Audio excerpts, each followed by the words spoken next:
জাতীয় নির্বাচন কখন কিভাবে হবে সেটা প্রাসঙ্গিকভাবে আসছে, এটা নিয়ে তেমন আলোচনা হয়। আমরা বেশ কয়েকদিন আগ থেকে এই পত্রিকার মাধ্যমে জানতে পারছিলাম যে পাকিস্তানের পররাষ্ট্রমন্ত্রী এবং ডেপুটি প্রধানমন্ত্রী উনি বাংলাদেশ সফরে আসবেন।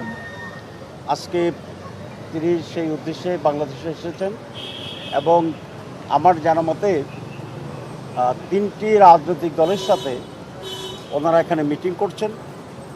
প্রথমেই এনসিপি নেতৃবৃন্দের সাথে মিটিং হয়েছে, এরপরে এখন বাংলাদেশ জামাত ইসলামীর সাথে সৌজন্য সাক্ষাতের জন্য ওনারা আমাদেরকে দাওয়াত দিয়েছিলেন।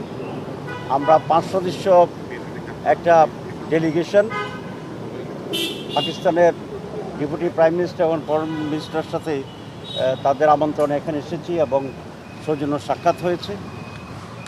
আমাদের সাথে দুই দেশের স্বার্থ সংশ্লিষ্ট বিষয়, একটা আঞ্চলিক বাণিজ্য এবং পারস্পরিক কীভাবে আরও সম্পর্ক বৃদ্ধি করা যায় এসব বিষয়ে আলোচনা হয়েছে এবং আগামীতে দুটি ভাতৃপ্রতিম মুসলিম রাষ্ট্রের সাথে আরও কীভাবে এক্সচেঞ্জ বৃদ্ধি করা যায় এবং সার্ককে কীভাবে আরও অ্যাক্টিভ করা যায়, সার্ককে শক্তিশালী করা যায়, এসব বিষয়ে আমরা এখানে কথা বলেছিলাম এবং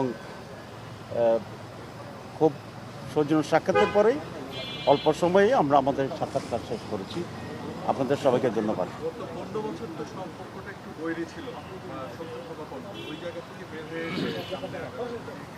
গত 15 বছরে তো বাংলাদেশের পররাষ্ট্রনীতিতে কিছুটা একপেশে ছিল। এখন বাংলাদেশ সরকার বা আমরা সকলেই মনে করি যে এই রিজনে সকল নেইবারিং কান্ট্রির সাথেই আমাদের সুসম্পর্ক থাকা দরকার এবং সেটা ব্যাপারে আমরা জোর দিয়েছি, ওনারাও জোর দিয়েছে এবং বাংলাদেশ সরকারের সাথে কালকে ওনাদের অনেক দ্বিপাক্ষিক আলোচনা হবে। আমরা বলেছি যে সমস্ত আনসেটেলড ইস্যুস আছে সেগুলো যেন খুবই কনজেনিয়াল অ্যাটমসফিয়ারে এটা দ্রুত শেষ করা দরকার এবং আমাদের সমস্ত মুসলিম রাষ্ট্র, যে সমস্ত মুসলিম স্টেট আছে, সকলের সাথে একটা সুসম্পর্কের মাধ্যমে আজকে বিভিন্ন বিশ্বে যে সমস্ত সমস্যা হচ্ছে, বিশেষ করে আমাদের যে ফিলিস্তিনের যে সমস্যা হচ্ছে, এসব বিষয়ে যেন ঐক্যবদ্ধ একটা স্ট্যান্ড মুসলমানেরা নেয় মানবতার পক্ষে, হিউম্যানিটির পক্ষে, সে আলোচনা আমরা করেছি।